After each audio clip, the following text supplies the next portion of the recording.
Good afternoon, thanks for joining us for the afternoon session of the Young Enterprise Scotland's Bridge to Business Launch at Fest 2020. My name is Elliot, Bibby, and I'm your magical host for today, and I'm so excited to welcome all of the students out there to an afternoon of fun, inspiration, and a lineup of amazing speakers who all have their own enterprise journeys to share with you. So, today's event celebrates all things enterprise, and will hopefully inspire you to think about how Bridge to Business can support your college journey.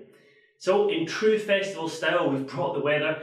We also have a range of stages themed throughout the afternoon, supported by our innovative partners and Bridge to Business alumni.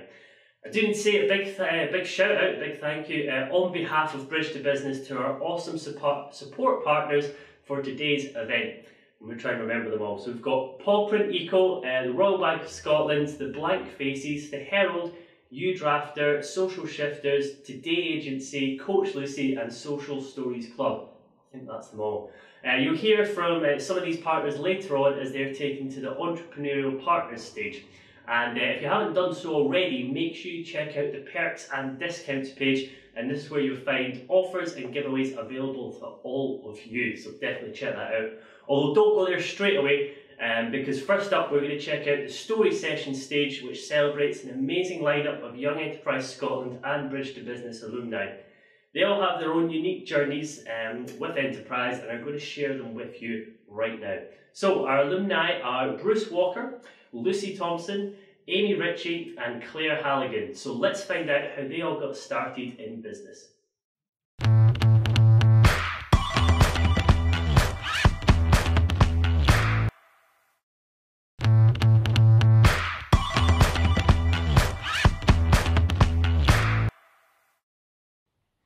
Hi there, my name is Bruce Walker and I am the co-founder and CEO of FutureX. And at FutureX, we're on this mission to empower the purposeful to create sustainable and scalable companies that are good for people and the planet. And we really believe that business can be this incredible force for good, and that if you treat people well, you're considerate about the decisions that you make, then actually business can really make a difference in so many different people's lives. I took part in the Young Enterprise Scotland company program when I was in high school. I believe it was like 2011 or 2012, and it was an incredible opportunity for me to get a chance to try and be an entrepreneur, to have a startup, to have to work with my classmates and see how things were. That year was a great opportunity for me to learn and test, and we really decided that we didn't think there was enough entrepreneurship opportunities locally. And so we held our first event, and that year was just, it was a case of trying, failing, trying again, and not being afraid to just take a few risks. And really, I think that's what entrepreneurship is all about, is having the conviction that what you're doing matters, and so you're prepared to take some risks. And you're not always going to get it right 100% of the time, but no one's ever right 100% of the time. And what I've really found is that we sometimes have this idea that we have to do things on our own, that we need to be self-made. But the reality is, in my experience, and every successful entrepreneur and business person I've ever met has only been successful because they've managed to ask for help, and they've managed to find people who are able to give them advice and support along the way, and not be afraid to do that. And that's really been my journey as well, is that opportunity of saying, this is what I'd really love to do. Who can help open that door or break down that barrier for me? And I really think that's what having a community is really all about. And that's why at FutureX, we're building this community platform for purpose-driven entrepreneurs, people who want to have a business but do good through their business. And we can collectively support each other. And kind of organisations like Young Enterprise Scotland, Bridge to Business, who have all these incredible workshops and programs. That is a community, and it is a really powerful community that I have benefited from being part of ever since I was in school, and I'm still part of that community. You know, going forward, this has been a tough year for absolutely everybody, and anyone that has managed to start a business or keep going during this time has my high praise, because it's not easy and it's been hard on everyone. And I think the thing about the pandemic is that it's been a shared experience, but it's affected us all individually and very, very differently. For us, we had to decide really early on whether we were going to postpone our events or were we going to try and turn them into an online event. We ultimately decided that this is the year where purpose-driven businesses must survive, because that is what's going to be needed to build back better after we're kind of through this COVID pandemic. And we've really embraced the technology aspect of it, and that has opened up so many opportunities for people to engage and attend our events. And we've worked with some incredible brands this year, from Facebook to Tom's to Headspace. We've got people from Brewdog speaking at, we've got James Watt, the founder of Brewdog, sitting down with Sir Tom Hunter at the Startup Summit this year, as well as people from Twitter and Microsoft. We've got just an incredible array of businesses, and going online has really enabled us to get access to this, because people don't have to travel to Edinburgh to attend the event. So we're really excited by the opportunities going forward. And so my message would be that you need to be optimistic. Things are hard and things are tough, but if you can imagine and paint that picture for what the world looks like once you're able to create it, then people will rally behind you and they will support you. And I certainly know that everything we're doing at FutureX and at Startup Summit is absolutely designed to make sure that you have all the support that you need to start, grow and thrive in business, and to do that in a way that is good for people and planet, as well as just your bottom line. So thanks so much for listening to me today, and good luck with the rest of the event. Thank you.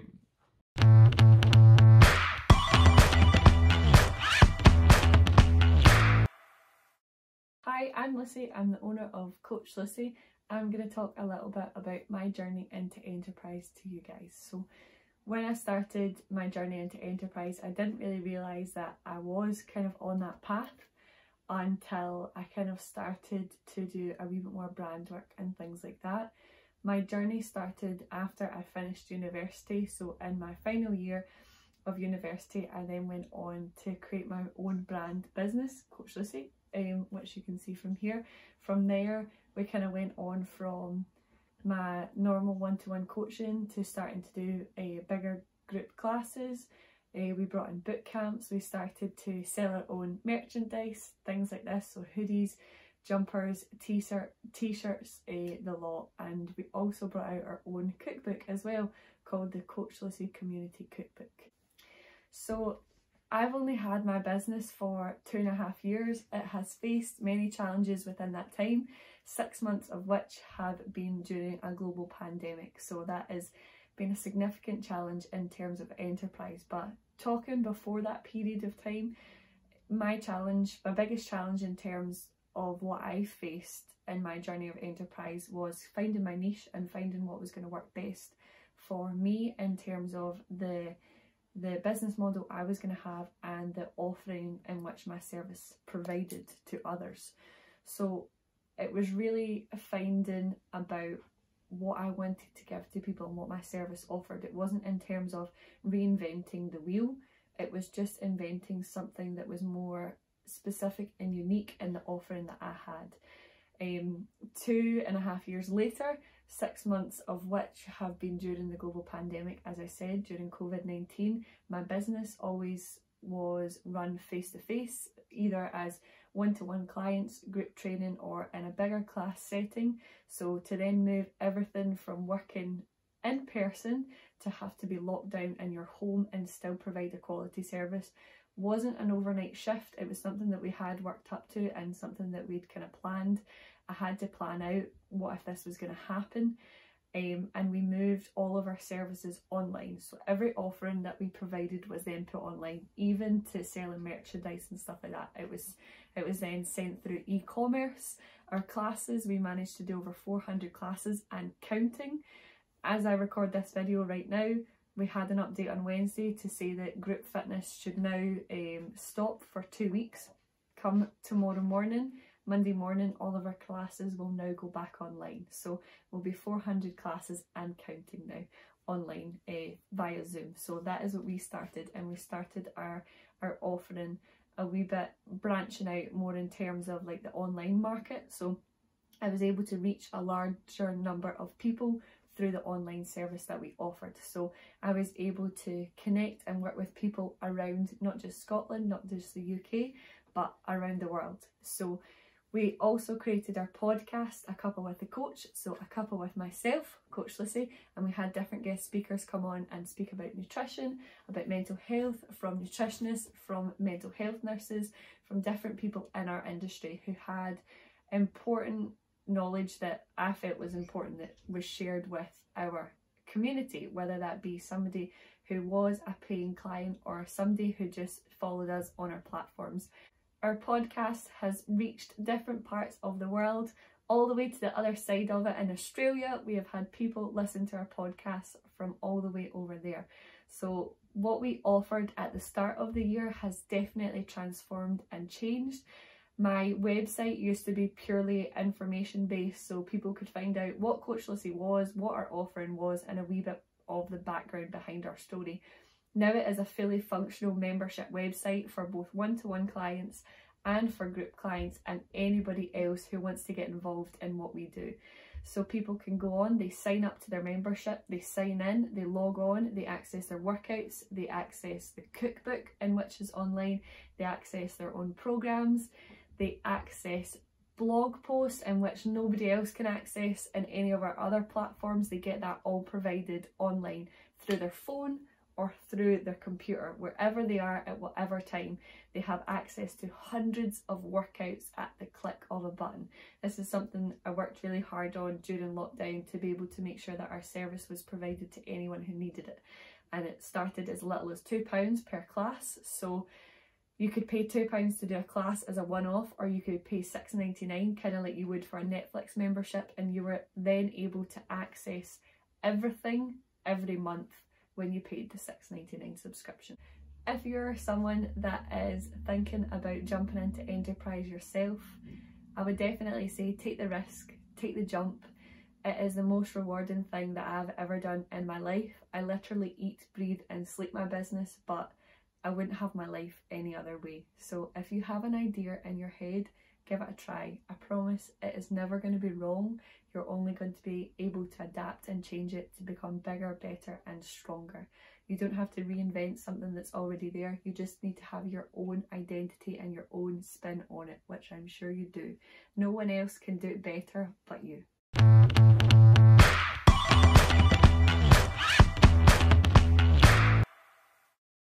Hi Sunshines, my name is Claire Halligan and I'm the owner of Pop-Up Jewellery Limited. So at Pop-Up Jewellery I make and sell handmade sterling silver jewellery inspired by the Art Deco time period. And I was actually one of the people who went through the Bridge to Business process. They helped me start my business just under 4 years ago. So it's a great honour to come and help them out, and hopefully I can help you out a wee bit. So what I'm going to be talking about today is, mindset in business, how to deal with imposter syndrome and how to go from a college work environment to a self-employed work environment. So when I started, I was used to a college timetable. I was used to, I done this on a Monday, this on a Tuesday, and college kind of laid everything out for me. When I started my own business, that was not the case. I just panicked, and in my head, I thought I had to work every hour under the sun, because the harder I worked, the more successful Pop-Up would be. And a lot of people feel this way too.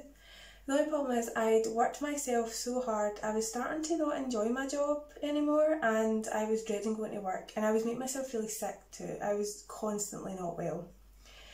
Then there was a day I had a breakthrough, and I'm kind of embarrassed to say this, but it was coming up to one of my biggest sales of the year, and I'd ordered some boxes. So the night before, the boxes came, and I opened them up and they were the wrong colour, and I had a full-scale tantrum, like on the floor crying, saying that everything was wrong, that my business was going to fail, because I'd wound myself so tight that this is what I got myself into.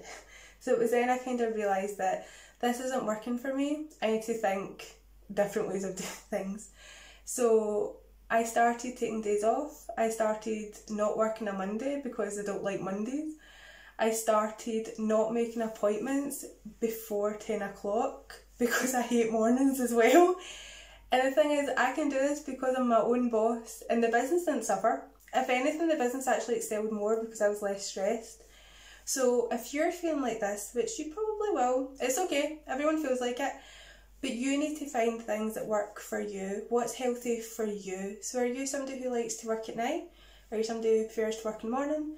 If you can find a work schedule that's healthy, that you enjoy, that doesn't have you panicking or crying over boxes, do that.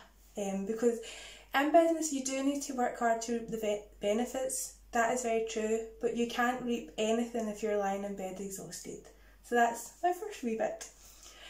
My second bit is imposter syndrome, and this is something I know a lot of people deal with, and I dealt with it badly. I really had major imposter syndrome. I feel like everyone around me was doing 10 times better than me, that I was falling behind, I wasn't good enough. And the thing is, the people who we are looking at like that, they probably are better than us because they've got 10 years experience in their field. So they are going to know more because they've made the mistakes we're probably making right now, and that's fine, that's totally fine. But the way I dealt with imposter syndrome is I started looking at where my strengths were in my work. So I was really good at polishing, and I was really good at sawing out tricky things. So I started focusing in on that, and then I found that I felt maybe not as good as some people I was nervous about, but I was getting there. I was on par nearly. But the imposter syndrome didn't feel as bad. I felt like I could add to my community, I could share tips to people who felt like me. And you will feel like that. Focus on what is important to you, what's important to your business, and really utilise that. It's okay with feeling a bit, oh I don't know, because everyone feels like that. We're all in the same boat. So yeah, hopefully I've helped some people out. It's a bit nerve-wracking doing this, but yeah, have a nice day, sunshines. Bye bye.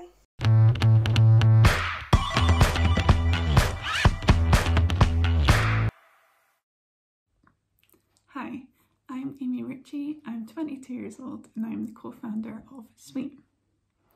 Sweet is an eco-friendly brand which creates reusable homeware products made from waste plant-based materials. Our first product is the Sweet Ball, which is the world's first reusable water ball made from plants. The idea for Sweet came to me while I was a student at Edinburgh College studying beauty therapy.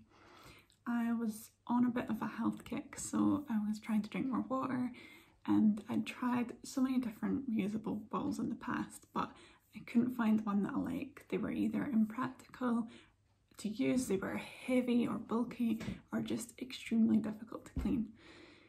At the same time, Blue Planet 2 had just came out, so I was extremely aware of the environmental harm of single-use plastics. So I decided to create a sustainable, reusable ball. So I had this idea, but I had no clue how to make it a reality. I ended up chatting to my LDT at college, and she introduced me to Lisa from Bridge to Business. I was awarded the £100 Test the Market grant, which helped me to get a prototype together, which allowed me to get feedback from potential customers to ensure that this was something I could actually achieve in such a saturated market. We then spent the next 2 years developing our product and our brand. This took much longer than we had expected because as we graduated college and went straight into the business full time, we didn't have any money personally to put into the business. So we launched the business purely on grant funding and by doing every single piece of the project by ourselves to save money, which obviously takes a lot more time. So fast forward to August last year, we finally launched Sweet through a pre-sale crowdfunding campaign, which was probably the most exciting thing I've ever done in my life. So we launched our crowdfunder on August 5th, and by a week later, we'd already reached our crowdfunding target of £10,000. The response that we had from it was incredible. We were approached by news outlets that wanted to share our story. When I think back now, I remember a few days before launch, I was on the phone literally crying to the team at Crowdfunder because I had so much anxiety and nerves that we would not be able to hit that 10k target. and that no one would see our campaign and that we would be absolute failures. I was so close to literally calling the whole thing off, which I'm very glad I didn't now. So by the end of the 30 days of our crowdfunder, we'd went on to raise over £22,000, and then we even ended up on a Channel 4 TV show at Christmas, which was just so surreal. So fast forward to now, and we will be celebrating our first birthday in November. We've been through so many ups and downs, and I think we've probably jumped every hurdle that could ever have occurred. And now we help a lot of startups who are thinking about crowdfunding but not sure how to make it a success. So if you have any questions or need any help with crowdfunding, please just drop me an email or message on social media, which is @SweetStore. I wish you the best of luck on your entrepreneurial journey, and remember to just take action, just start, even if you don't have any money, even if you don't know how, and get started as soon as you finish this festival today. Good luck. So I don't know about you, but I'm already feeling inspired after that. Absolutely brilliant stuff. Thanks again to Bruce, Lucy, Amy and Claire for sharing your own personal journeys with us, and we look forward to seeing what the next few years bring for you, so all the best. Next up we have the Freelance Sessions hosted by Jack Allen. Now I've known Jack for a few years now after he actually inspired me. I heard him speak at a previous event I was attending and he was absolutely brilliant. He's actually recently rebranded his company to the Today Agency, and we'll be speaking about this shortly. This will be followed by a talk from the Herald. You can expect to get an insight into the world of freelance, some top tips and how to prepare for a career in the digital era. So take it away, Jack.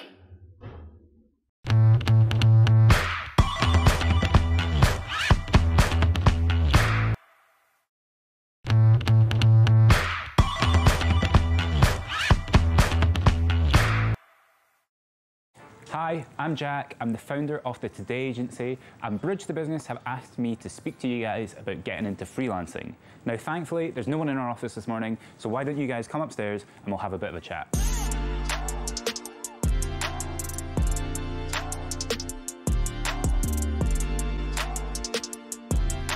I started our company when I was still a student like yourselves. We're a social media and content agency, but unlike other marketing companies, all of our client services are delivered by paid students. Now, to make sure all of our clients get amazing quality content, we work with some of the best student creative freelancers up and down Scotland, like Andrew, who's filming this right now. So that means that we know a wee bit about how to get into freelancing, and that's what I want to talk to you about today. It's all about two things, your message and your execution. So let's go and have a chat about what that means. So, you've got a skill you think can help a company. I'd advise you to get as many examples of your work together and start reaching out to the companies you'd like to help. Now, when you're drafting your emails, I'd suggest breaking this into 3 key sections. Let's imagine you're reaching out to a local clothing brand. The first is to tell them a bit about you, who you are and why you're emailing them. Keep this really short and really snappy, and if you're a student, don't forget to mention this because it always helps. Next, you need a hook and a personal connection to their business. This could be something as simple as, I love your hoodies, I bought a new one in green last week and it's so comfy. This is going to make your email stand out from the crowd. Finally, you need a short and clear ask. Something like, I'd love to help you create some amazing product photography that really stands out. Can I buy you a coffee next week to show you my portfolio? Okay, that's your email drafted. So let's go grab a coffee ourselves to talk a wee bit about execution and all those little details that are going to make you stand out.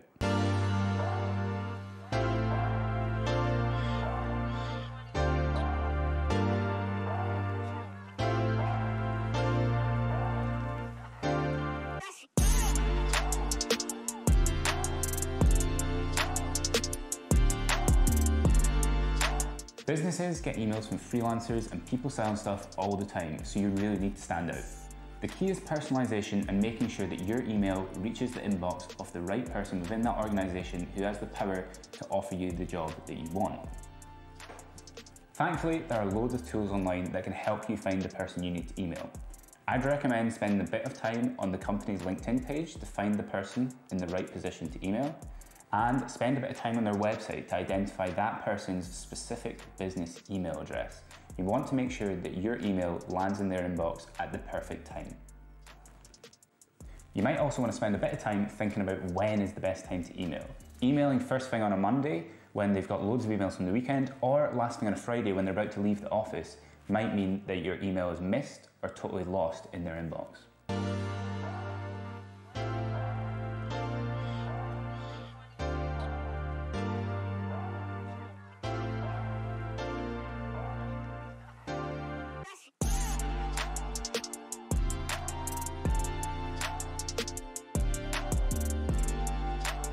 So, that was a quick whirlwind tour about how to get into freelancing. Remember, it's all about reaching out, crafting a clear message, and personalising it so it reaches the individual in an organisation who's best placed to give you the position that you would like. If you want to find out more about what we do here at the Today Agency, then visit our website, todayagency.co.uk, or drop us a message on Instagram to get involved. We're at Today Agency UK. Remember, this video was filmed by Andrew, a student freelancer who's just like yourself. So go out there and prove the value that you can offer companies. Go for it.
Hi, I'm Jamie Shotworth. I'm the Head of Social for News Quest Scotland. Today I'll be talking you through what it's like working in digital journalism and why social media is becoming ever more important for a modern digital journalist. So what's the first thing you do in the morning? Is it checking your texts? Do you check your emails? Maybe looking at the news perhaps? You're checking what the weather's going to be outside, or you're just jumping straight on social media. You quickly have a look on what's happening on Instagram for the night before, looking on Facebook, going on Twitter, going on TikTok. It's probably the latter, and for many out there it is, myself included. It's the first thing I do in the morning, so how can we target that huge audience that social media is such a big part of their life, but make it in a fun way that can apply to digital journalism? So social media, for example, is no longer just uploading a picture of your dinner or having a rant on Facebook or checking what your ex is up to, for example. You know what I mean? It's not about that anymore. It's growing, it's evolving constantly, and it's a massive global business. So we've got to think, how can we use this to break into the industry for ourselves, like as reporters, as students, we've all been there, and then how can we make this work for our brand and businesses? So the way that I broke into the industry was by doing a blog as a part of the media and communications course at college, and we got to upload like a couple of articles a week as a part of a project. And I'm not gonna lie, like it was a total riddy at first, like writing, putting these stories up, sharing it, like all my pals are slagging me, and I just felt like, why am I uploading a food review? Like nobody really cares. However, when you stick with it enough and you help build up your portfolio, people see that you're becoming active on it, it then gets you spotted by other people outside of your friendship group. So for example, I did like a Game of Thrones review one day, and then like an editor of a major newspaper saw that, got me in, got me writing for them, and got me working in social media for them. So it then became, well, that's me, get a foot in the industry, and that's often the hardest thing to get as a student out there. It's like, how can you just get that one break? And yeah, there's going to be an element of work into it, but you've got to work hard to get that work. So it's about how can you do that? You've got to just try and think, like, how can you give yourself as many skills as possible? Like, be a jack of all trades, be the can-do person. Like, can you do this? Can you go and write your story today? Yeah, sure. Can you go and do this? Well, I've never done it before, but yeah, absolutely, I'll give it my best chance and I'll do it. And you take on these skills yourself, and all of a sudden you'll start to realise that, wait, hold on, I can actually do all these stuff without worrying about it now, and you learn these skills. So whether it's like, when we're talking about sharing on social media, if like it's no longer a case of like where you just go, oh, here's a story, like that's it done, like let's be on with our day. What you've got to think of, you've got to think of how you're framing your content, what's the best way to do it, what's the most engaging picture you can use, what's the best headline to use, what's the best copy to write around your post, so like what you're saying about your post, and then as well like analysing what type of content that your audience actually engage with. There's no point punting out football if they don't care about football. For instance, if they're more interested in lifestyle, then you'd focus more content on that. I mean, think about it yourselves, like how long do you ponder over like your Instagram caption, or how long do we sit editing our pictures or TikTok videos before you actually go to publish, just to optimise how many likes you're going to get and how many people are going to see it and engage with it. And the same method is applied for digital journalism, like on websites and on our social media platforms as well. Like when you follow somebody, what do you want? You want fun, engaging content. You don't want just the same old, here's this, here's that, here's this, is that. So what we try and do is it's just like try and break up that, and like whether you can go outside and create some like video content, whether you can go and give some pictures, whether you can just chat with your audience a bit. How can you engage with them as much as possible and optimise what we're doing and what you're doing as well on your own social media platforms to get yourself noticed and help yourself break into the industry by learning these little skills that will actually take you a long way. Digital journalism isn't just a case of writing stories at your desk. It's about creating reactive content. You can try and create fun content. You can be creative. You can think outside the box. It doesn't just need to be the straight news line. Like, where's all the wee other angles you can take it from? And like so rather than just like writing a story in a restaurant opening, why don't you go down? Why don't you take pictures, videos, show people what it's like inside, give something to people that they can't get elsewhere, but at the same time it's not just a here's 400 words on it. Like, let's try and make some engaging, fun content. So like working in digital journalism gives you the opportunity to create videos, graphs, charts, tell a story in a different way that isn't just some words on a paper. How can you be visual on like, and that's the kind of stuff you can think of for your own platforms as well. With coronavirus, for example, the line is obviously the deaths, the positive cases, all the figures like that. However, there's also stories to be told about like what's the trends in the data, what's the area breakdown, how's it affected people getting married, how's it affected taxi drivers, the homeless, how's it affected like small community groups. So you've got to just try and think in your head, how can you take a fresh angle on a story that people are already interested in, but it's something different. So whether it's your own guys yourself on your own Twitter feeds, or if you're pitching stories to a news outlet, have a look and see which stories are already doing well for them on their website. Like what stories are near the top, what stories are you regularly seen in the media, and then try and have a think, well, how can I take a different angle on it, or a fresh perspective, or maybe flip it and go, well, actually, this is what's happening with it. But yeah, just stick with it, guys. Be active, be consistent, and it will all work out great. Digital journalism is a great place to work in. It's fun, it's friendly, you're reacting to content, you're working hard, but it's all fast paced and it's like it's enjoyable. You're not just sitting at a desk all day, just sitting typing on a keyboard. Like, you're actually out there, you're investigating stories, you're trying to create the video content, the different stuff online, and it's a real opportunity for you guys to showcase your creativity and really break into the industry.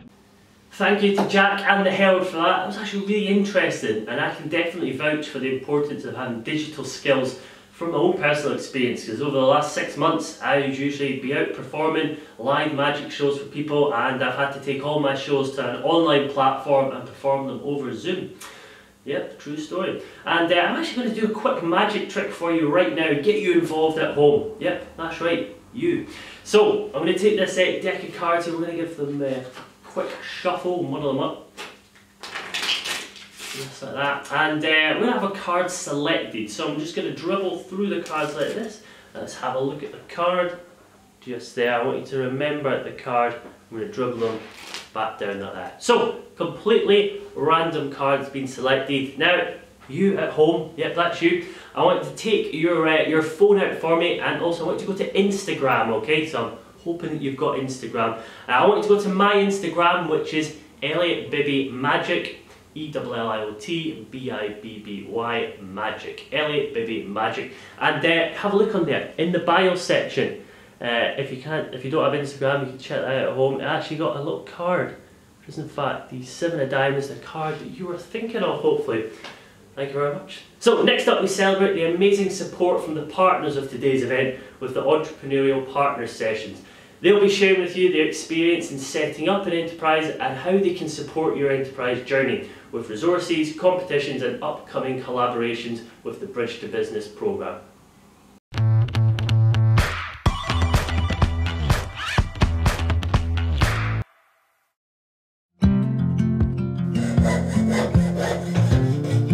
It's really weird to describe a passion, but it's kind of like it's kind of like dreaming, and that's what it was like walking into this workshop. I literally could do anything I dreamed of. It was just amazing. My name is Claire Halligan, and we are in my workshop where I spend pretty much all my life. I basically grew up in the East End of Glasgow, and I never liked school. But what I did find is half the time I was meant to be studying, I was sitting drawing and doodling, and then I decided to apply for an art and design course. And that's when my lecturer said, you should do jewellery.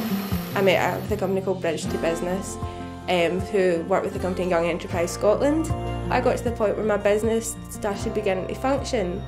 So before I had discovered essential digital skills, I've never been good with computers, I've never been good with social media, so I decided to do it. Basically, it was an online course you could do to help you with your digital skills. And the good thing about the digital skills is there's a variety of courses, and they're for all ages. So you didn't have to, do every single course. The social media one that helped me the most, there's like the written part where you can read it, or there's like a video, and the video helped me more. And I did notice a change. People went on my website now. I worked with Bridge to Business a lot more, and I became a local hero with them, and that's where an entrepreneur they've worked with basically helps them go back into college classes and help students. You don't have to have huge qualifications to do something. You don't have to come from a really good area or have tons of money. The hard work does pay off. The really good thing about Essential Digital Skills, it's open to all and it's free. If it's free, you should go for it.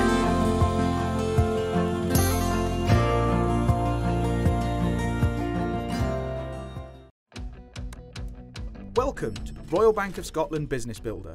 Today we're going to give you a quick fire overview so that you know how to get the best from the digital modules, online community and wraparound events available to you. It is designed to support businesses at all stages, to start, scale and succeed. But most importantly, to support you as the owner of that business to develop the skills that you need to take your vision forward. Whether you're struggling to get your business off the ground, attract new customers or secure funding for your business, we're here to help you. So what does it look like? Through the online portal, you will have access to a library of modules, giving you the practical tools and techniques to upskill, challenge and apply your new learnings to your business. From modules on customer segments, helping you to identify new customers or test product market fit, through to financial management, helping you to build a profit and loss statement for your own business. There is content here to help everyone at every stage of their journey. Each module is split into several video chapters to make it easier for you to digest, using a blend of tools, practical exercises, and first-hand experience from entrepreneurs who've been there, done it, and helped bring it to life. With each module, you can also download the digital workbook and complete the knowledge checks, helping you through the topics step by step and to create actions for your business. All the modules are available within the portal, so once you've watched the video, log into your account, complete your profile, and select the module you want to begin with first. Simple. So what else is on offer on the programme? Well, once signed up, you'll get access to our online community, where you'll get a chance to meet fellow entrepreneurs and business owners on the same journey as you. We know that building a business can sometimes be a lonely place, so having a community of like-minded people around you is critical. Through the online community, you have access to updates, support and news from the team. But most importantly, you can connect and share your knowledge with people just like you, helping you to find all the answers that you need. We've seen the power of the community. So whether you're looking for a new supplier, you need some support with a website, or you simply want to arrange a coffee with someone in your area, the community is the place to do it. To access the community, simply log onto your online portal and click on the community button. Last but not least, events. Here you will have the opportunity to sign up to one of our free local events hosted all across the UK, making it easier for you to meet fellow business owners, build your knowledge and gain the access to support that you need. Each event is structured to give you the chance to network, learn some new skills and take action to move your business forward. With a wide range of topics, from the power of mindset to funding to creativity, there's bound to be something that's useful for you. Visit the online portal to find and book your place today. So now that we've heard about the programme, here's a few quick tips to help you get started. Read the programme guide first to give you an overview of each module, what it covers and how it can help you. save your digital workbook to your device, making it easy to complete the exercises online, then share with your online community. Check out the recommended reading list to access some startup classics and supplement your digital learning. Share a quick 60-second pitch of you and your business on the online community to get you started. Have fun and good luck on your journey.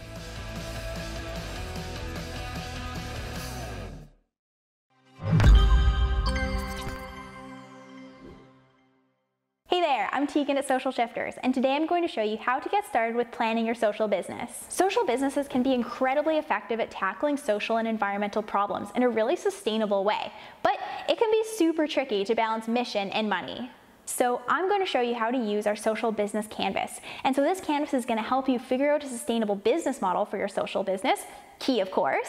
It's also going to help you figure out which factors are critical to your social business's success.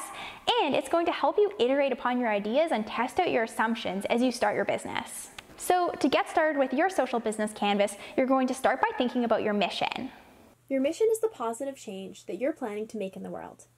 Next, fill out the implementation section. These include your key allies, your key resources, and your key activities. Next, fill out the value section.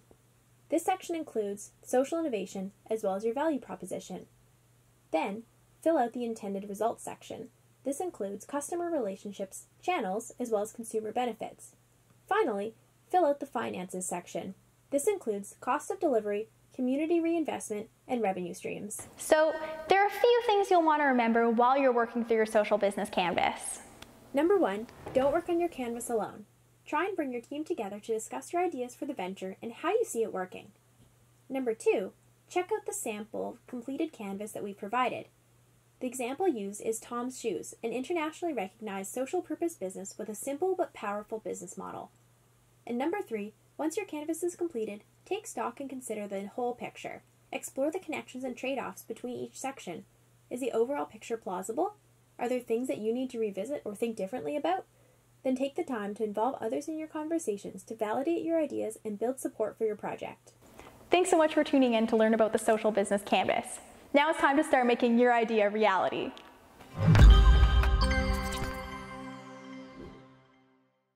My name is Karis. I'm co-founder of Social Stories Club and also a gifting company. So every single product inside one of our gift boxes or hampers supports a different social cause, such as chocolate, which helps reforestation projects, and soap, which empowers individuals with disabilities. What we're trying to do at Social Stories Club is we're trying to demonstrate that for every product out there you can buy, there's an ethical alternative that you can purchase instead. We want to shine a light on all these amazing social enterprises featured in our boxes and their wonderful stories of social impact.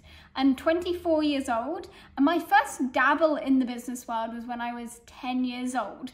I had an art gallery where I sold paintings, and my parents were both entrepreneurs, so I'd been sold the life that entrepreneurship was a very fun lifestyle. You got to be your own boss, you got to make your own decisions, and the sky's the limit. You hear lots of stories of entrepreneurs. You probably mostly hear Steve Jobs and Elon Musk, the ones who make it really big. And I think knowing that there was no limit on the success that I could do with entrepreneurship made it very appealing for me. But there was something missing. When I joined university, I started up a company, but I just wasn't really passionate about it. It was a modular cardboard furniture company. So we ended up just folding that. And then I went on a year abroad to Vancouver in Canada as part of an exchange year at the university. And I was walking around their Freshers' Fair, which is where you get to see all of their different societies and clubs. And I came across social enterprise. I thought, oh, what's this? And what I realised is that social enterprises are halfway between charity and business. There are businesses which serve a social mission. And in that moment, I just realized this was the missing piece for me. I was so inspired by entrepreneurship and the challenges behind it, but there had to be that social mission as well, because that was really important to me. I did a lot of volunteering and charity work. I just didn't realize the two met in the middle. So that planted the seed for me that I knew I wanted to start a social enterprise. And I knew being the boss and being the one to start it was definitely something I wanted to do rather than to go in and work in a social enterprise. But I had to think about what was a social mission I was really passionate about that I could work on. And I couldn't just pick one social cause, so I wanted to pick them all. And I was really passionate about spreading the word of social enterprise. So with this gifting company, I get to work with so many different social causes and so many different social enterprises every single day. And I get to inspire people with a gift which is so exciting to give and so exciting to receive. But we didn't always start out as a one-off gift purchasing company. We actually started out as a subscription box for students.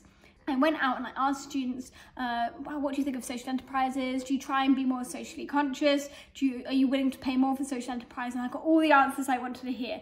Yes, we love the idea, absolutely. And so we went out and we created these subscription boxes, and we didn't even sell one. And we had a market stall, and a lady came up to us, and instead of buying a subscription, she just wanted to buy one box, so we sold it to her.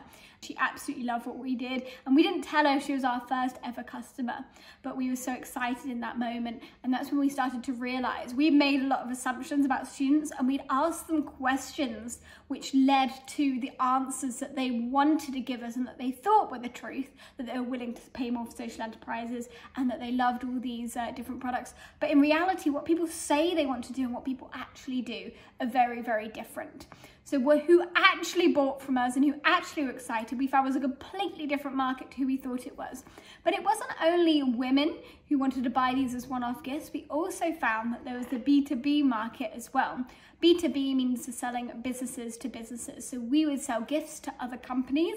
When COVID-19 hit, that's when we realized that we had to be really changing things up a lot.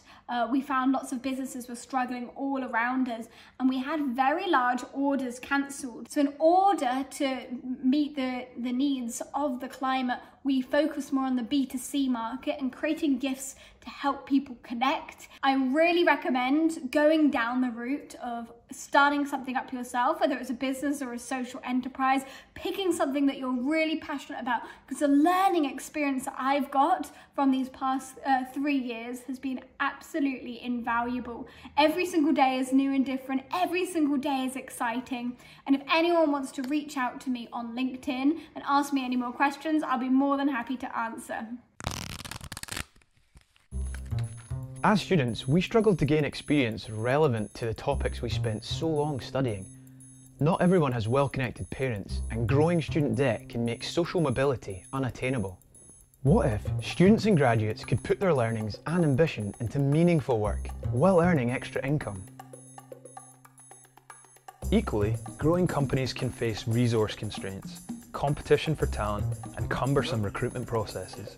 This can lead to bigger problems, not to mention spiralling costs. What if a business could distribute parts of its workload and succession plan with emerging professionals at the same time? UDrafter is an online student workforce platform where businesses get on-demand access to student talent at the touch of a button, and students get paid to complete degree-relevant projects. Hi, I'm Daryl, co-founder and managing director of UDrafter. And I'm Luke, co-founder and commercial director. Our key focus is connecting local students and graduates with businesses in need of emerging professionals. Types of projects include market research, photography, content creation, engineering support, and more. So as long as it's degree relevant, you can get creative from as little as 2 hours per project. We take care of our customers. That's why UDrafter provides payroll, student insurance, and checks. UDrafter is merging degree-relevant student projects with the growing gig economy. The global gig economy is worth $4.5 trillion, and in 2016 there were 1.6 million gig workers in the UK, 10% of which were actually students. In 2019 this has grown up to 4.7 million. Now businesses aren't unfamiliar with hiring student interns. In fact, 1.6 million UK SMEs hire student interns into their businesses, and 1.3 million hire gig workers. Our flexible subscription model allows businesses to post as many or as few projects as they like to access our large pool of talented students and graduates. We have an amazing team around us. We work with a third-party software provider who have dedicated software engineers that allow us to improve and maintain our technology. Equally, we have two incredibly experienced non-executive directors and seed investors who have given us the support and advice we need to drive the business forward. We're actually using UDrafter to help our business grow. Isn't that right, Matthew? Yeah, it's awesome. These talented individuals are quick learners, driven to succeed and ready to make their mark. UDrafter students don't need their hand held. Since February 2019, UDrafter has received £150,000 of seed investment. We won the Audience Choice Award at the RGU Accelerator Showcase and received grant funding from Scottish Enterprise. We've also been backed by Scottish Edge and Virgin Startup. I invested in UDrafter because I wish UDrafter had been around when I was a student. UDrafter's got tremendous potential to be a source of revenue for students, a source of revenue for business. UDrafter seemed to be a great opportunity for students to get some real genuine work experience, and we can get it across Scotland and get it across the UK. It's a great opportunity for us all. With this funding, we have beta tested the platform with our amazing students and businesses and implemented vital feedback into new features and functionality. In Aberdeen alone, this has delivered over 3,000 working hours through the platform, generating over £35,000 for students. With an average hourly rate of £12, this is £3 higher than the UK living wage. UDrafter exists to give companies of all sizes equal opportunity to quickly and easily fill skills gaps as they grow. But we have so much more planned for the rest of the UK. Our plan is to be the biggest student workforce platform in the world. To achieve our goal, we need your help to expand our team, acquire new customers, and reach new geographical locations with our proven and scalable technology. Join us in helping thousands of businesses draft skilled students into meaningful work.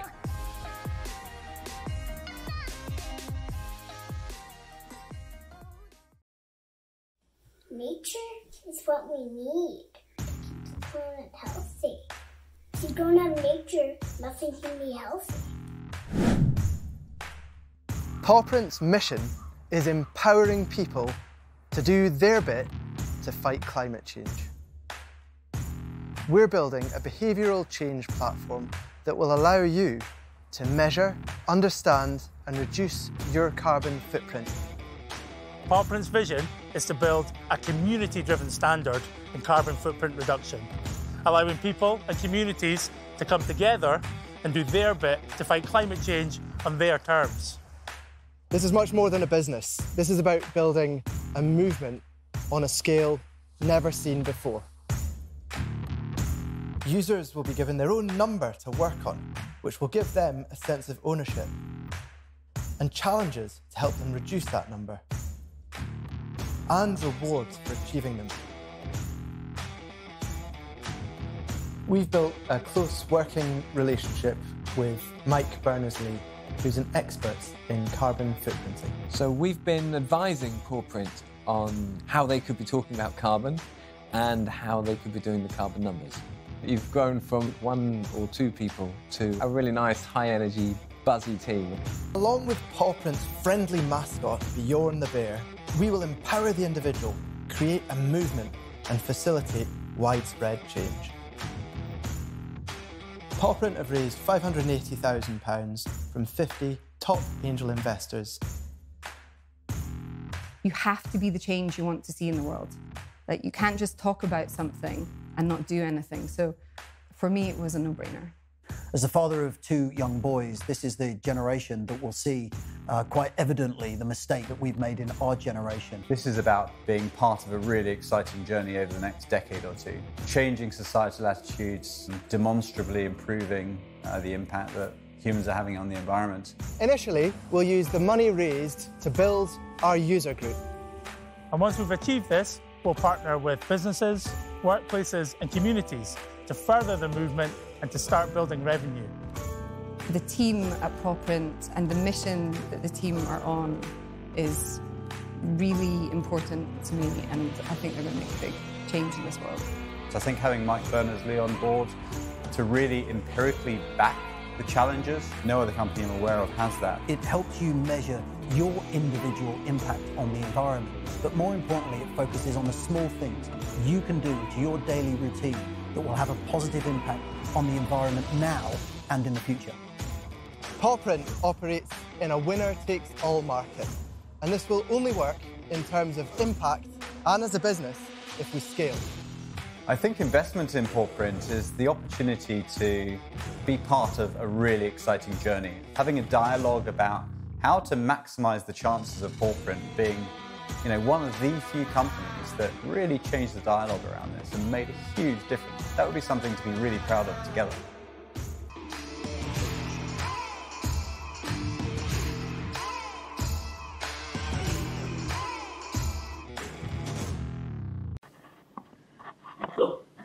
Thank you to all the entrepreneurial partners for being part of today's event and for that awesome showcase of the support available for students in Scotland. I'm actually here in my kitchen right now finishing off my lunch. A lovely Nutella sandwich, other chocolate spreads are available because why the hell not? So I'm just about to head backstage to interview some movers and shakers of the social enterprise scene. In fact, the sun's actually come out now, it's glorious weather. Let's go just now, follow me.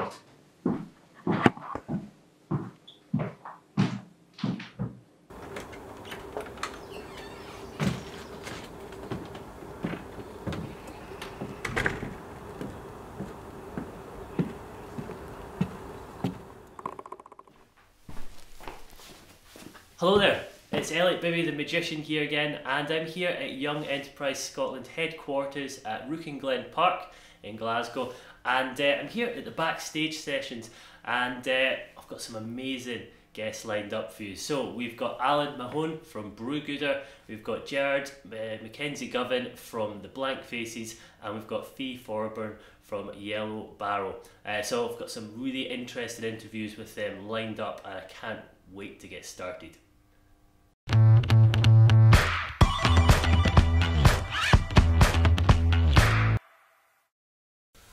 So Alan, thanks for joining us here today. I'm going to tell a little bit about Brewgooder. How did it all get started for you?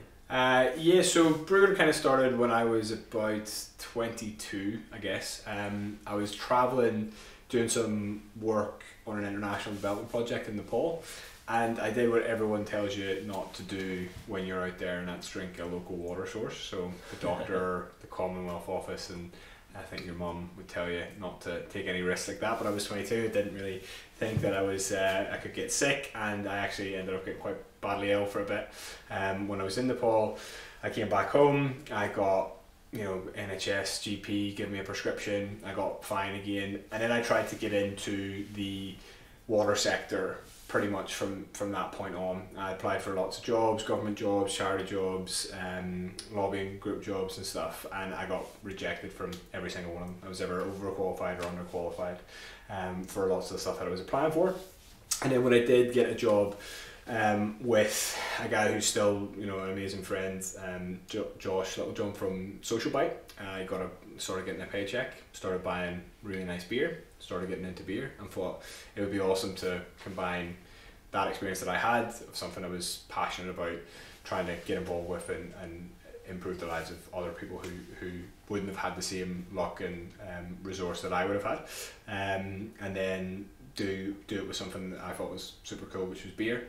And then that's where Brewgooder kind of came from, I guess. That's amazing. So turning sort of a bad situation on its head and then into something that you're also enjoying it. So. Yeah, I think that's the key thing, is that like it probably took me a while to think that there was something like that was possible, and it was about 3 years after the original experience. But I think if you can take things that happen and try and understand them in a different way and apply a different mindset to them, then you can actually innovate and bring something to life that maybe wasn't there in the first place. Yeah, that's awesome.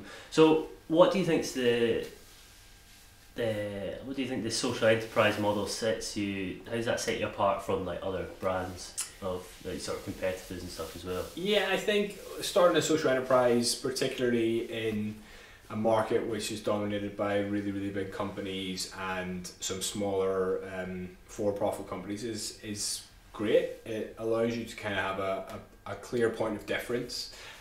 For us, it was about bringing 1 million people clean water through beer. For other social enterprises, it might be whatever they're passionate about trying to solve, whether it's local or international. But I think that it kind of allows you to stand out from the crowd. But the main thing that I've kind of learned, and I'm continuing to learn as we go along, is that people are really prepared to work with you in the industry. So we work with some really amazing contract brewers, so the likes of Brewdog and 4Pure.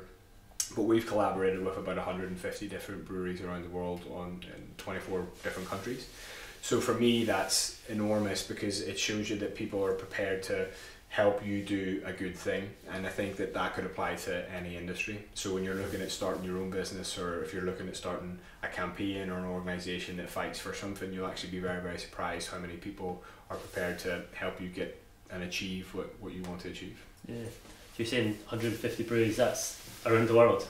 That's around the world, yeah. So that's from Vancouver to Sydney, from Reykjavik to, I guess, Stellenbosch in South Africa. And that was all all the beers were meant to release as part of this campaign we had called the Global Gathering, and it was set for release on the 20th of March. And if anyone can remember what the 20th of March was, it was effectively the global lockdown, and we called our event the Global Gathering, which was meant to bring people to beer, festivals and tap rooms and pubs and stuff. So we couldn't have really planned it worse in that respect, but we still managed to see all those beers get released at some point or other over the summer. So yeah, I think as an industry, craft beer is super collaborative, but I think that the more and more iterations of different business models and different reasons for setting up businesses, I think collaboration is something that any entrepreneur can kind of build into how they see building their organisation or business. Yeah, I totally agree. Collaboration is it's great. Yeah. So you're saying that obviously you must have tried quite a lot of beers then, drank a lot of beers. Do you have like a sort of a favourite beer? Yeah, it's not one of your own. I mean, totally. It's amazing. When I first started this, craft beer for me was just IPAs. Now it's things like sour beers that are purposely quite tart and really, really sharp. I think if I had to pick a favourite beer, I would probably actually go really against the grain and say it's a Belhaven Best. Right. I love it because it reminds me of, like, I'm obviously not from Scotland, but I've lived here for 12 years, and anytime I go out of the cities like Glasgow or Edinburgh to go to like Loch Lomond or somewhere like that, I always love having a pub lunch and having like a Belhaven Best. That for me is like just you're out of the city, you're relaxing. In terms of other beers that I love, there is lots of stuff from Northern Monk, for example, which is a Yorkshire-based brewery, and they do amazing stuff. Vault City in Edinburgh do brilliant sour beers, and it's actually kind of hard because the product is always so good. Like, I don't think anyone could genuinely decide tomorrow that they wanted to make, or they wanted to start a brewery to make good beer, because good beer already exists. I think that increasingly people will start it for other purposes and other causes, which are social or environmental or just different in terms of what they want to put out there in the world. Yeah. I suppose as well it depends where you are, and if it's a nice hot summer's day, you're going to have a certain beer, or if it's a cold winter's day, or as you say, have a pub lunch as well. So. Yeah, definitely, and obviously our beer, like our main beer, is a lager, which is amazing in summer. It's great to kind of just get one nice and chilled out and crack it open. Albeit responsibly, of course, and mindfully, for sure. So what advice would you give to any students right now that would sort of want to start a business? I mean, I think you're never too young. It's never too early, and it's never too small to start something. I think that right now, particularly with all the stuff that's going on with COVID, combined with just the technological distance between me graduating uni in 2012 and then now, it's just so enormous that it's actually a really, really good time to experiment with different business models, with different products, with just trying things on a small scale and then trying to iterate them and get better at them and then build it up. And for nothing else other than, if you started in first year of university a small business and it never really got anywhere by the end of your time, you still learn lots of different skills that could be used in any capacity, like in any business, whether you start your own one again after that or you go and work for somebody else. I think that it gives you an awful lot of confidence to, I guess, grow as a person. Like I always think about myself, like I was given a lot of responsibility in different projects when I was 23, 24. And it was totally scary, and I was, I had imposter syndrome. I was afraid that I was going to fail at a lot of things, and I did fail at a lot of things, and it was, I learned some really, really punishing lessons, but I learned them and then I built them into my character and my decision making going forward. So if I didn't have that experience, I wouldn't necessarily have been able to, have the confidence to go on and do things and ask people for help in bigger ways and be innovative. So I think that the earlier you start and the more willing you are to allow yourself to make mistakes, then you learn from those mistakes and you never make them again. So I would definitely do it, especially if you're currently, as we speak, locked in your what do you call it, your student halls, and you're scratching your head for things to do. Just start a company and see where it goes. Yeah. So you're saying you learn lots of lessons stuff. What's there's sort of, most people when they're getting interviewed, like, oh, what's your one golden piece of advice? But I don't even want to chat about that. I want to know what's the one thing that you had, did you have like a moment where you sort of went, actually, hang on, that's all sort of clicks into place, it actually makes sense? I think it would be disingenuous to say that you have one moment. I think I have moments. I had a moment yesterday, as recently as yesterday, where you learn all the time. But one of the things that stands out for me is when I first made our first ever batch of clean water lager, and that was back in 2015, and I basically brewed it with a guy, and it was a cowboy operation. Like, the beer tasted really, really bad, and it was pretty dangerously made without knowing it. We put too much brewing sugar in, and I packed it all into my my house to be sold the next day at a festival. And in the middle of the night, I just heard all these bottles blowing up, and they were literally covering my floor with really, really rank beer.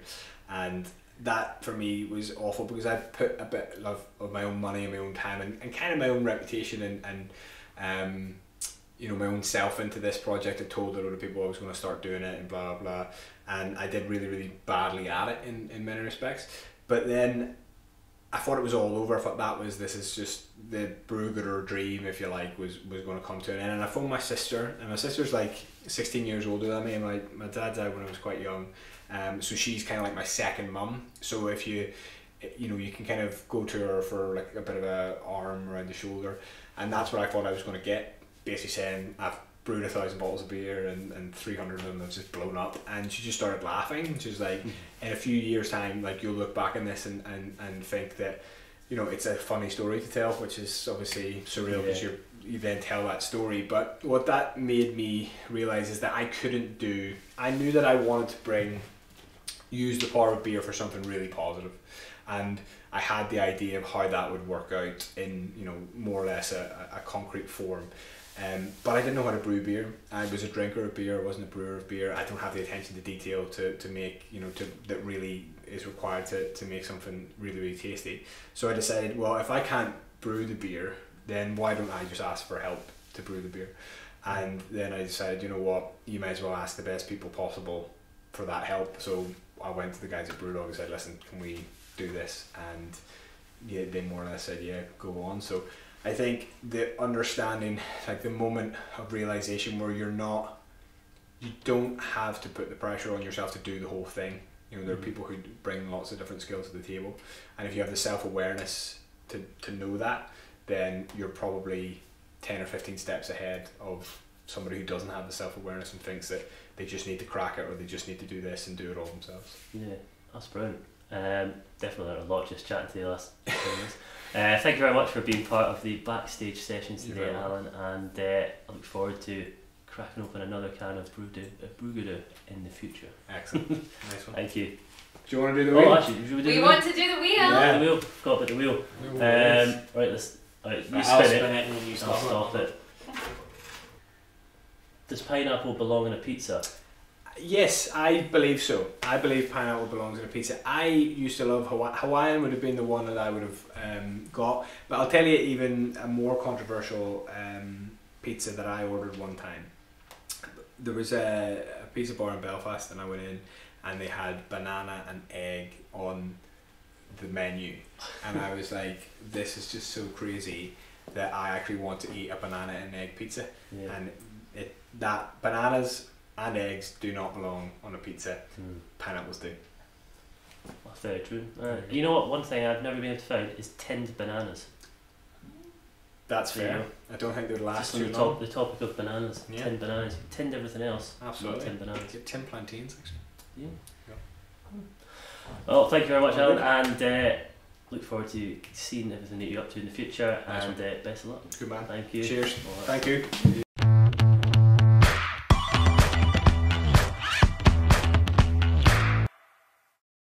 So we now welcome Gerard from the Blank Faces. So welcome, Gerard, Hi, to the backstage area here. And I want to tell us a little bit about the Blank Faces. What is it? What's it all about? Yeah. So we are the UK's first fashion brand aimed at ending homelessness. So all the designs we do are created or inspired by someone that's homeless. It's about, for us, it's about giving a voice and a kind of platform to tell their stories. It's about kind of taking away the taglines of homelessness and actually showing a human being sitting there.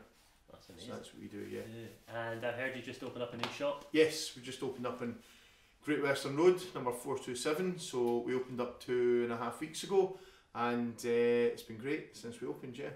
And did you have any challenges or anything opening the shop? Or Yeah, I think it's been a long time coming. I mean, for us, we just we signed up for a shop in St Enoch Centre, and that was in February, and then COVID hit, so it kind of threw everything into in the bin pretty much. So we just went from there and then we moved everything online, and the shop that we were looking at just popped up, and the person that was in it before moved out, so we put in, it was Glasgow City Council as well, so we've kind of got a decent relationship with them at the moment. So we put in an offer for it, we got it, and got the keys 5 weeks ago.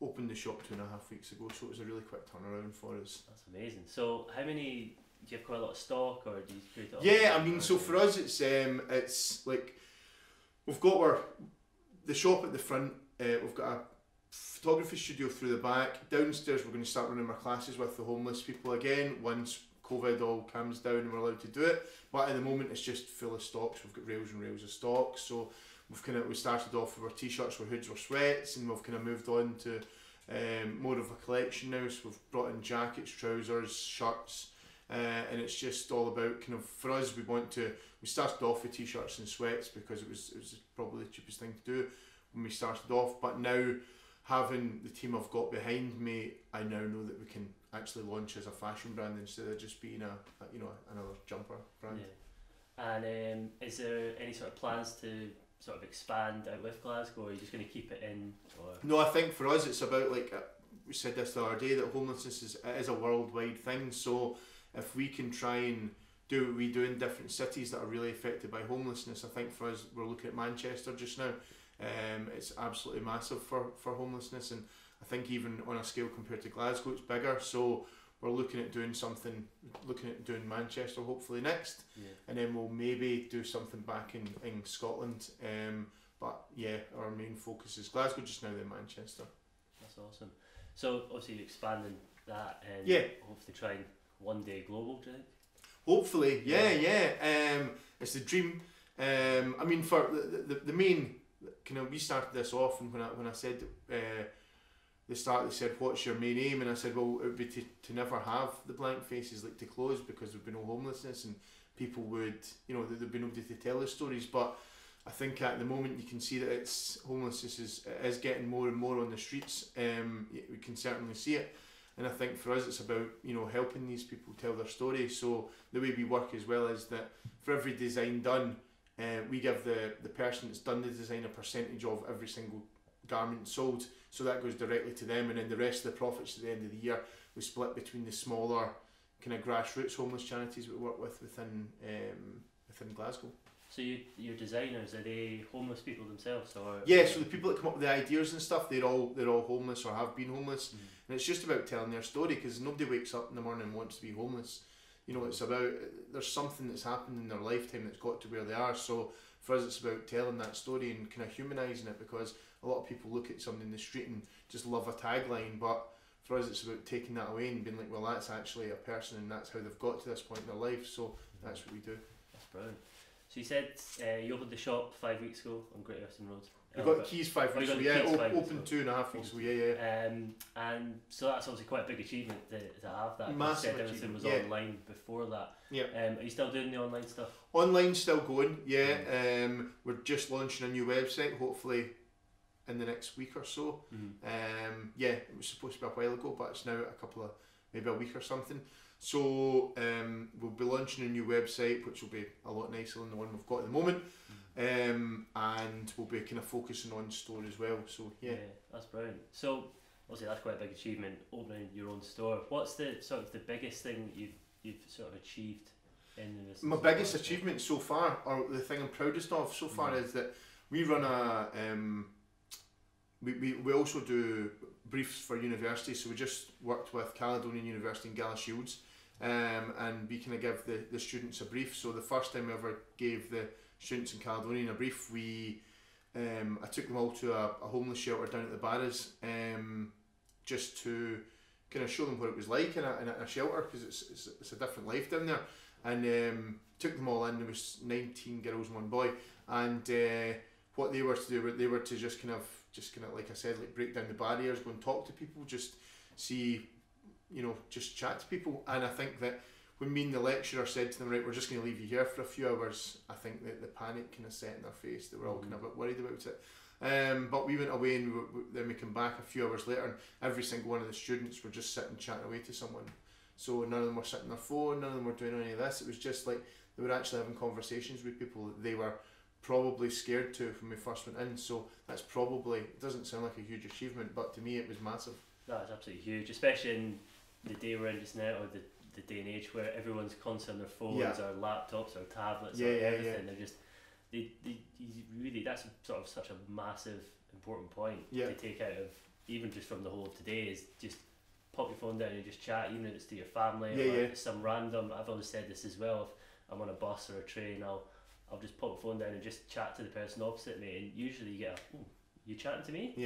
But totally. You never know who you're going to meet or what story you're going to find. Well, I think that as well, because after like they were in, you know, we kind of caught up with them all after, and they were all kind of like, these guys are just normal people, and it was like, yeah, they are normal people, and I think that's what we're trying to tell, and it's, you know, it's probably, it's in a way, it's kind of trying to re-educate people on the reasons of homelessness, which is probably a harder thing than just asking for money for homelessness. But for us, it's about kind of changing people's perceptions of it. Yeah, absolutely, it's brilliant. So I hear you've got a competition. Are you doing a competition today for everyone that's watching? Yeah, I think for us, it's just about kind of getting the brand out there and getting people to know about us, and yeah. So I mean, we've got a lot of kind of one-offs, like first printed stuff that we kind of keep aside. So we're offering one of our first print editions as a competition. Yeah, that's amazing. So Jared, you said you've got a giveaway today for everyone at home. Yes, we're offering 20% for everyone on our website. You can just buy on our website, and there's a code, and you just put the code in, you get 20% off. It's amazing. So 20% off the website, and check that out just now, everyone. And also you're giving away a t-shirt as well, is that? Yeah, so one of our limited edition kind of first prints that we do, we'll give one of them away to That's amazing. So check out on the British Business website, you'll probably see it down below or at the side for your chance to win a limited edition t-shirt as well. So that's amazing. We're now going to spin the wheel. Perfect. Spin the wheel and let's see one of the questions that comes up. This wheel doesn't actually stop, so I have to stop it myself. Here we go. 3 things you would take to a desert island. Oh God. Right, okay. 3 things I'd take to a desert island. I'd probably say just music in general. Can't live without music. Netflix. What type of music? I'm really into anything, like as long as it's not death metal or country and western, I'm all good. Like, yeah. And yeah, Netflix. Like, yeah, I'm guessing you get bored. I'd probably take my family with me as well. I'd have to. Yeah. That's awesome. So thank you very much for today, Jared. No problem. Yeah, all the best in the future. Thank you very much. To popping into the shop. Definitely, come in anytime. Definitely will. Cool one. Cheers, thank you. Thank you. Ta.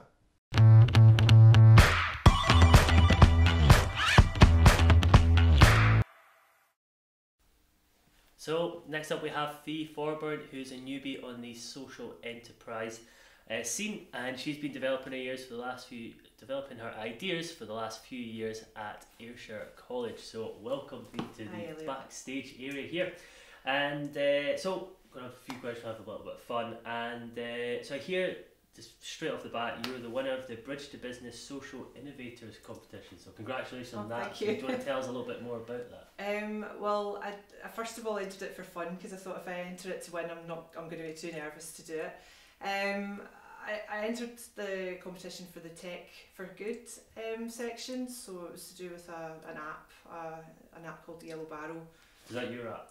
Well, it's an app concept at the moment because it's going to take a bit of time to build, but it was based on concepts that I had developed during the British Business workshops and things. It had always been an idea of mine to take a holistic approach to health, and that included gardening and growing food and sort of, passing food on to people that didn't have it and things like that. So brilliant. All through the app. Yeah, and it also addressed mental health and physical health issues because it's good for your coordination, so people with mobility issues could maybe get up and about and do some work. And also from a mental health point of view, it's really good for your health, and that's something I'm very keen on helping people with. Yeah, so you also got a passion for people and communities, and have you managed to keep it running through the sort of lockdown period? Or lockdown was a bit funny. It was sorry, lockdown wasn't funny at all. It was funny, weird, not funny, haha. Yeah.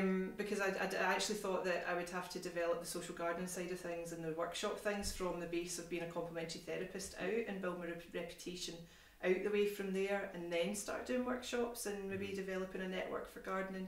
However, everything changed and I ended up running the village support group, so I found myself managing that instead and kind of had to put everything else on the back burner.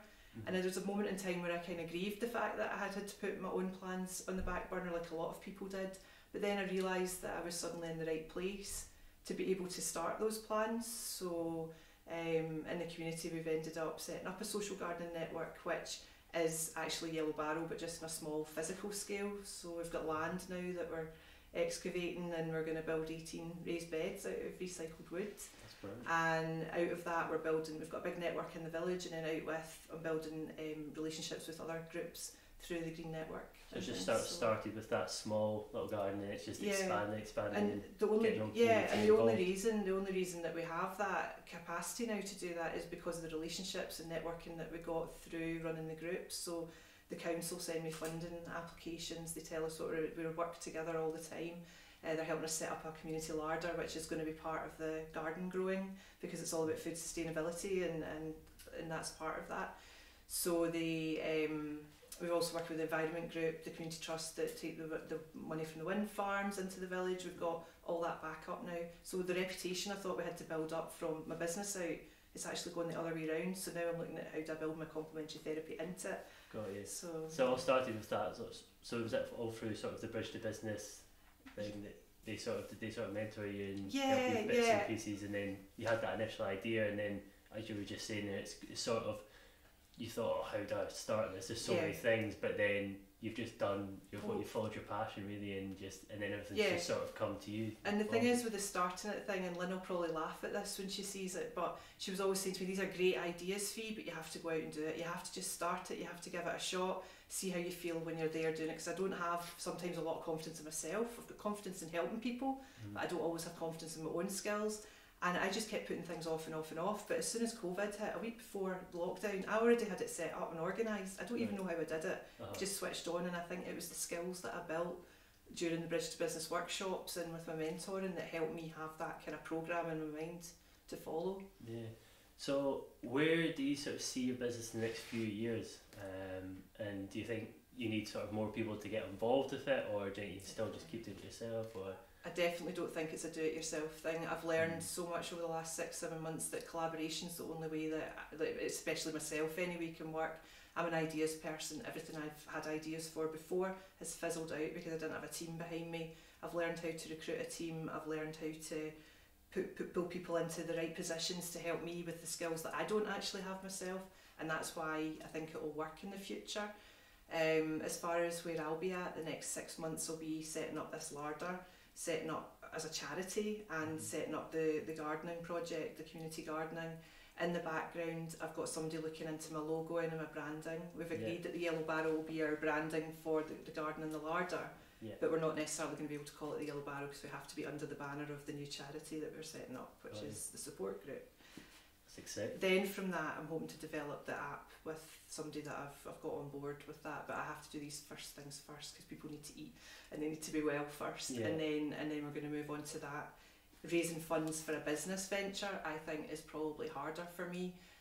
So developing a business, developing the app is going to cost a lot of money, and that's something that I find harder to do. So I'll need to source that from somewhere. Getting money to start do the charity work's a lot easier because I've got all these people sending me forms saying, oh, you could apply for this, and you could apply for that. You're constantly getting emails. So for the not-for-profit side of it, really, we're okay, and that will keep going and keep going. But the experience that we learn from that and the networking that we get from that is going to help me test the app once it's organised. So that's really and exciting. hopefully make money out of that. So, So you've obviously got a lot going on and lots of different things. And too many. That's exciting. Yeah, it's exciting. No, it's good to have lots of things. You touched on all about the collaboration. Alan mentioned that earlier about how it's so important to collaborate and network, and I think it's such a big takeaway for everyone today. We're going to spin the wheel now, so we've got some random questions on here. Okay. Some about business, some completely random. You might have to read them to me, I've not got my specs on. I'll read them to you, no worries. So I'm going to spin it and stopping it here on this one. The great debate, does pineapple belong on a pizza? It was made for pizza. It was absolutely made for pizza. It's the best thing ever. My favourite pizza at Domino's is vegetarian barbecue. Other pizza restaurants are available. Oh yeah, they are. You can make it even at home yourself. Totally cheap, sustainable option for anyone that's interested in that. Barbecue sauce and mushroom and pineapple because I'm vegetarian, so don't do ham. You've got to have pineapple in the pizza. What's the strangest topping that you've seen on a pizza? Strangest topping? Would you put any sort of different combinations together on a pizza? No, it has to be just all the same thing, but to do it right. The one thing I can't understand is doner kebab pizzas. Now, I'm vegetarian, but even when I wasn't, I don't know how anybody could eat that. Because it's just like a king kebab, isn't Absolutely, yeah. Right, we do time for one more, so I'm going to spin this again. And if you could be a Disney character, who would you be? Disney character. I'd probably be Tarzan because I'm always swinging about like I was hyper and yeah, I'm really noisy. I'd be Tarzan. Well, yeah, that's a great one. Brilliant. Yeah. Well, thank you very much for joining us today, and all the best in the future. Thank you. And yeah, nice to meet you. Stay safe. Yeah.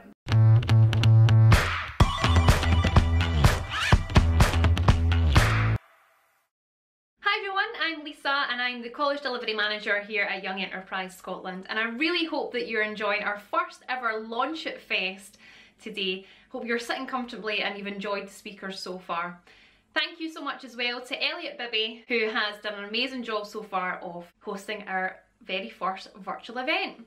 So I'm going to speak to you a little bit about Bridge to Business. Most of you who are probably watching today have heard about Bridge to Business, and some of you may have not. So welcome if you are new to the Bridge to Business programme and learning about it. The Bridge to Business programme is there to inspire, connect and support students into and through enterprise. Now, before COVID came into our lives and turned them upside down, Bridge to Business was delivering across 9 colleges in Scotland and engaging with around 10,000 students per year. We were delivering enterprise focused workshops, student one-to-one, supporting students get their ideas off the ground, and also running amazing events as well to inspire students across those colleges too. But we're now in a brand new environment to learn and interact with each other, and Bridge to Business have now adapted to the blended learning approach which has been taken across colleges as well as schools across the country. Here at Young Enterprise Scotland, our Bridge to Business programme has went through a bit of a revamp. Bridge to Business was first born around 6 years ago, and we decided to revamp the way that our programme looks with a new logo and a new feel and a brand new delivery platform too. For the time being, because we can't be with you in person across colleges in Scotland, hopefully sometime soon we will be able to join you, but for now we will be coming to you down the lines through a virtual delivery to ensure that students across Scotland still gain access to enterprise education. Our programme now offers free resources across all colleges in Scotland. Free resources in terms of free events to attend, entrepreneurial speakers, interactive sessions, virtual deliveries. We've also created our own resource platform, so students will be able to go on and take part in some of our enterprise focused courses on their own. It's been a massive change for everybody. We're used to delivering in front of people and classrooms full of people, but the one thing that COVID has brought Young Enterprise Scotland is the chance to be able to expand our reach for enterprise for all. Before COVID, we were delivering in 9 colleges across Scotland. Now, through our virtual delivery platforms, we will be able to access many more colleges across Scotland and many more students. Enterprise education has never been so important than it is now. We're living and will continue to go into unprecedented times. We don't know what the future could look like, but we know it's going to look bleak. So we need young people and students to be enterprising, to get that idea off the ground, and we're here to help you. Another part of Bridge to Business is all about celebration. Every year we have our Bridge to Business Educator Awards. The Educator Awards are a celebration event for all things enterprising across the colleges in Scotland. Now last year we had our 9 colleges in Scotland nominate friends, family, educators, students, colleagues. This year we're opening up the Bridge to Business Educator Awards for all colleges in Scotland. So we're giving you the opportunity to nominate that Enterprising Student of the Year, nominate your FE Educator of the Year, nominate your college for being the most enterprising of the year. The Bridge to Business Awards will launch next year. Keep your eye out because we would love for you to be a part of it. And let's make sure that enterprise education is at the forefront of your college. Well, that's all from me. I'll hand you back over to Elliot and I hope you enjoy the rest of the Launch It Fest. So that brings us to the end of the Bridge to Business Launch It Fest 2020. I hope you've had as much fun as I have had hosting the whole event. It's been brilliant. And I hope you've actually learned some cool stuff as well. There's been a lot of information to absorb from today. Remember to check out the perks and discounts page and get in touch with Bridge to Business to find out more information about anything you've heard today or anything you're interested in. I've been Elliot, Bibby, and you've been an amazing audience because you've not had any heckles or anything. It's been great. For more information about what I do, check out my website, which is www.bibbymagic.co.uk, or to see some cool magic videos of me doing stuff, check out my Instagram account, and if you want to follow me on TikTok, you can see me doing some ridiculous dances as well. Take care, and I wish you all the best of luck in your college course and also plans for the future. Bye for now.